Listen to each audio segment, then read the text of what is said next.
Good morning dear students. आज हम definite integration start करने जा रहे हैं। देखिए डेफिनेट इंटीग्रेशन क्या होता है और क्या शो करता है geometrically. A definite integral it is denoted by integration of a function with in certain limits a to b. Here a is called lower limit and b is called the upper limit. The definite integration it has a unique value. Indefinite integration की तो unique value नहीं थी. It shows a family of curves which differs by a constant. Indefinite integration में हमने देखा था, लेकिन definite integration की एक unique value होती है. Now integral a to b fx dx.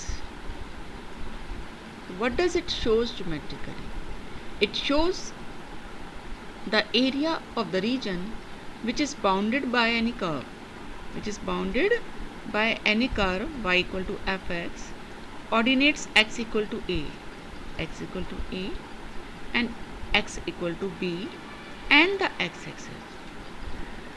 ये डेफिनेट इंटीग्रेशन क्या शो करता है?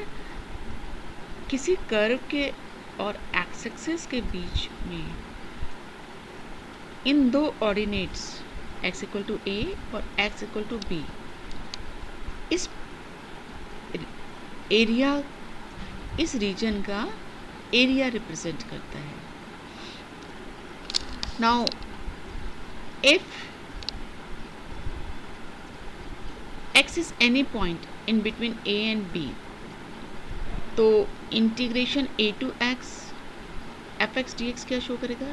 It will show this area smaller पे a से x तक, और fx को इंटीग्रेट कर रहे हैं हम बिटवीन दीज टू ऑर्डिनेट्स, तो ये एरिया आ जाएगा.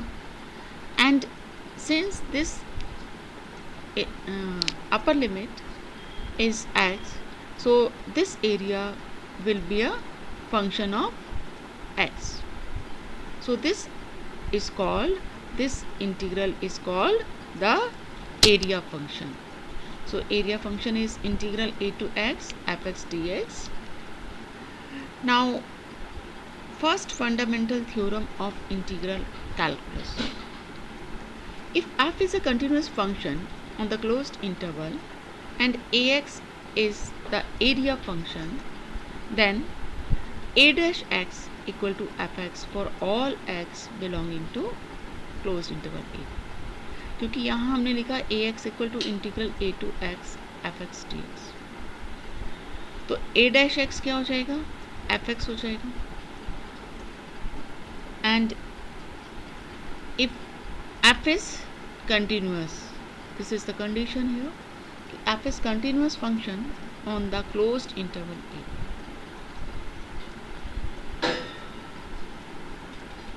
Now the second fundamental theorem of integral calculus, ये हमारी सबसे इम्पॉर्टेंट थ्योरम है, क्योंकि डेफिनेट इंटीग्रेशन के जितने भी हम क्वेश्चंस करेंगे सब इसी थ्योरम पर बेस्ड हैं. इसी थ्योरम के अकॉर्डिंगली हमें क्वेश्चंस करने. What does this theorem says? It says that if f is a continuous function defined on a closed interval ab and capital F is the antiderivative of f, मतलब fx का integral अगर capital fx है तो definite integral a to b fx क्या हो जाएगा? fx की value from a to b means f of upper limit minus f of lower limit. तो डेफिनेट इंटीग्रेशन को हम इसी मेथड से अब निकालेंगे, एक्सरसाइज में क्वेश्चंस करेंगे. क्योंकि डेफिनेट इंटीग्रेशन वैसे हम दो तरह से निकाल सकते थे, एक as a limit of some और एक ये सेकंड फंडामेंटल थ्योरम का यूज़ करके, लेकिन लिमिट ऑफ सम हमारे सिलेबस से डिलीट हो गया। तो अगर किसी भी फंक्शन का एंटी डेरिवेटिव कैपिटल एफ है तो इस डेफिनेट इंटीग्रेशन की वैल्यू क्या होगी, एफ की value at upper limit minus F की वैल्यू एट लोअर लिमिट। तो चलिए कुछ क्वेश्चंस करते हैं इसके पर based. Integrate -1 to 1 x + 1 dx। तो हमें इसका एंटी डेरिवेटिव फाइंड आउट करना, मतलब इसका इंटीग्रल फाइंड आउट करना है पहले। तो x का इंटीग्रेशन क्या होगा, x²/2 एंड 1 का इंटीग्रेशन x।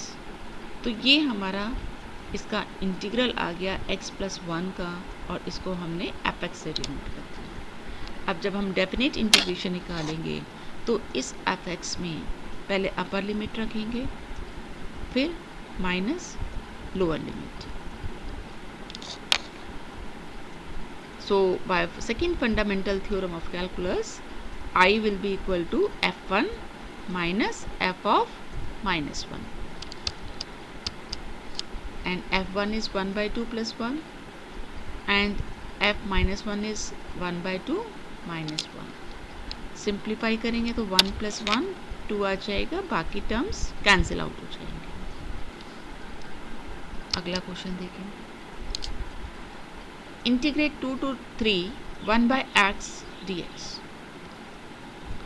1/x का इंटीग्रल क्या होता है, log mod fx, means capital fx हमारे पास आ गया log mod x इसका। तो इसलिए इस डेफिनेट इंटीग्रेशन को फाइंड आउट करने के लिए पहले अपर लिमिट रखेंगे, that is 3 minus upper lower limit, so it is log mod 3 minus log mod 2, and then log m divided by minus log n equal to log m divided by n होता है, तो उसका use करके हमारे पास आ जाएगा log mod 3 divided by log mod 2। Next question, integral 0 to π/4 sin 2x dx। तो यहाँ पर sin 2x का इंटीग्रेशन क्या होगा, माइनस cos 2x, और फिर 2x का डिफ्रेंशिएशन 2 होता है, उससे डिवाइड करेंगे। So it is minus cos 2x divided by 2। ये हमारा कैपिटल fx है।